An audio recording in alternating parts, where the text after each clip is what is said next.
Your real estate business is a pain to manage, to grow. You're burnt out. You don't feel like you know what you're doing, where you're going. In this quick video, I'm going to show you exactly how I have built an off-market real estate company that has done over 300 wholesale deals in a way that I enjoy, in a business that I love, and a business that I would never sell. Let's get right into it.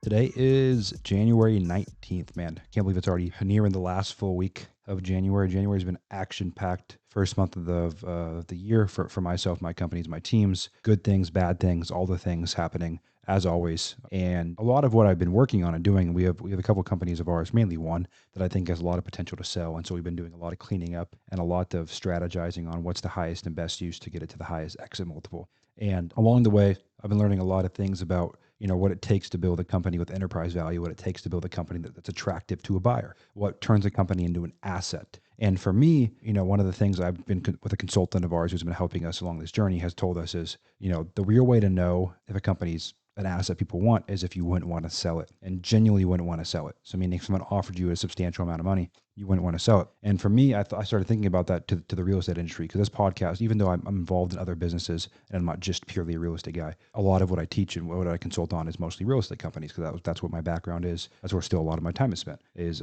finding deals off market and building systems and teams about off market acquisition. And one of my big things right now is thinking about two questions. One, how does this get big? And two, how do we create a business that we enjoy so much we don't want to sell? And so this show is about creating a enjoyable business that you don't want to sell, because that's really the goal for everyone, right? Whether you're creating a lifestyle business that you want to make you a couple $100,000 a year, or you're creating a massive enterprise, you want to do 20 deals a month. It doesn't matter what your goal is. What matters is long-term, do you enjoy your business or not? Because otherwise you burn out, and not just enjoy your business, but people you want to work with and things of that nature. And I think there's some main differentiators between companies that sustain for the long term and ones that don't. I think a big one is, does the founder enjoy operating the business? And you're probably never going to sell a flipping company. You're probably never going to sell a wholesaling business. You're probably never going to sell a company that finds their own inventory. That's what I teach, is finding your own inventory. So number one to me is foundational infrastructure. Okay, foundational infrastructure consists of a variety of things that allow your business to replicate a process over and over and over again in a healthy way that's repeatable, that allows you to get out of micromanagement. So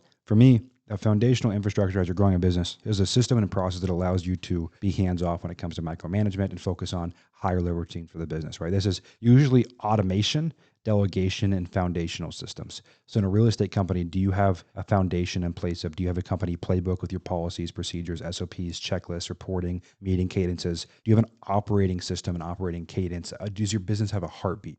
Do you have automation and delegation, right? Have you automated and delegated the tasks that you can afford to do so? And that's a question every single month you have to ask yourself as a business owner, is what else can I take off my plate that allows myself to perform just the highest and most impactful tasks for the business? Same thing, what else can I take off my team's plate that allows each of them in their individual roles to perform their highest and best use for the business, contributing to revenue over and over and over again. And not just revenue, but bottom line. And, an enjoyable business is a business with a healthy bottom line, with doesn't have a insane amount of debt, in my opinion. And that's what creates that overall joy and happiness and the desire not to sell your business. So number one is, again, foundational process, foundational systems, foundational health of your business.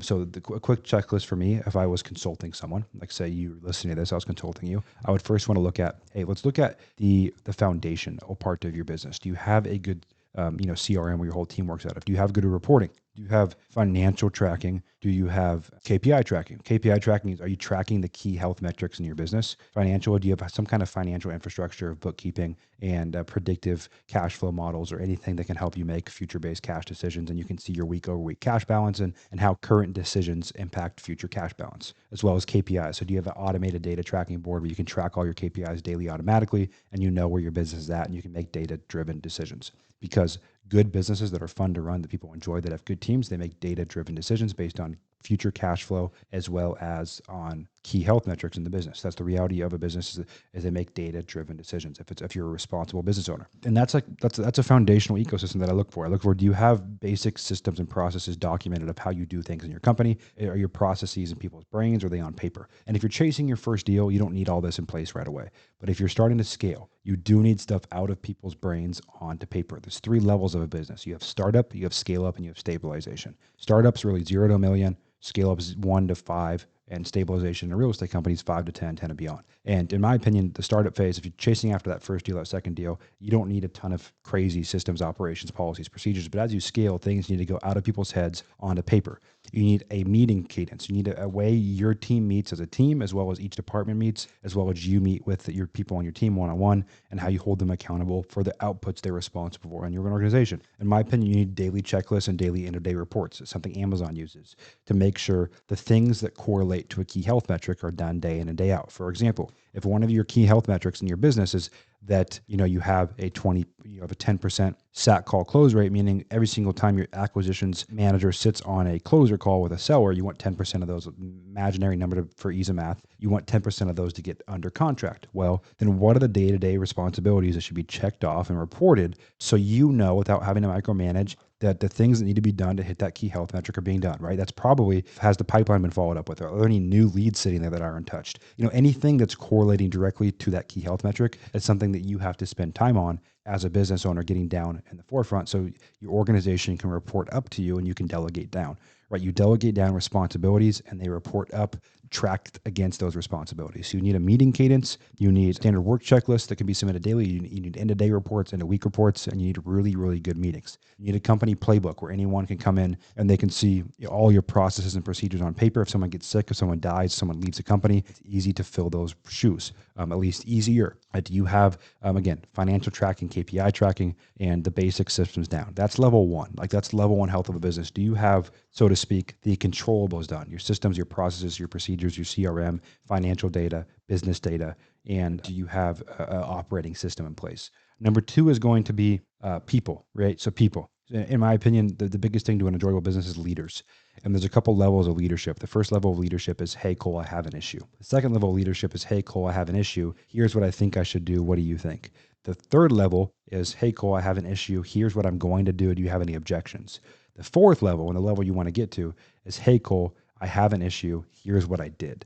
And you want to build leaders in your company that can solve issues. And there's still going to be, I work with my business coach on this, it's called commander control. There's still times you have to take commander control and solve fires depending on the magnitude of impact they're going to have in your business. But for the most part, if something's not going to be, Bezos calls it a one-way door decision, and it's not going to ruin the company, and it's reversible, you can let your team make those decisions and build that autonomy over their role and over problems, because you should have a team that solves problems on their own. When something arises, they can make a decision and they can bring a solution and then let you know in retrospect on your meeting, hey, this is what was done, we fixed it, move on. So it's people. And the third level, I think the third level of an enjoyable business, in my opinion, is it's an awareness of where you want to go. And so many investors, agents, brokers, wholesalers can't answer this question in any industry, right? Because I'm actually, besides sourcing off-market deals, I don't know a ton about, flipping, being an agent, all that kind of stuff. I know about how to find off-market real estate deals and build pipeline. And with that comes an understanding of awareness of where your path's headed, because you have to create a vision big enough that your team can fit, that your team's, I'll put it better. Your dream has to be big enough so everyone on your team's dream can fit into it if you want to build a big business. Their financial goals, their career goals have to be able to fit into your goals and your dream for the company in order for it to work long-term.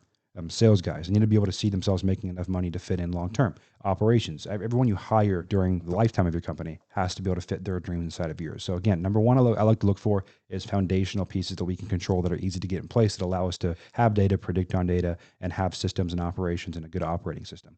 The second thing we're going to focus on, very boiled down, is people. Do we have the right people in the right seats? Are they held accountable? Do they GWC, get it, want it, and can do it for each role? Are they reporting? Are they being held accountable? Are they have good managers, good leadership? And then we look at overall vision of the business and how that's communicated to everyone and making sure people's vision can fit inside of your vision. So those are the three things to me that allow a business to become scalable, sellable, and an asset. And even though you're probably not going to sell your real estate company, most people don't unless you have a big brokerage, then in my opinion, it is absolutely something that you should study, get acquainted with, and try to build a company that you truly wouldn't sell, even if someone offered to you, because you built it so well, you have such a good team, and you enjoy it so much. So that's it for another episode of the Off Market Operator Podcast. This show was taking lessons from other companies that I'm trying to sell, what I'm learning there, applying it to real estate.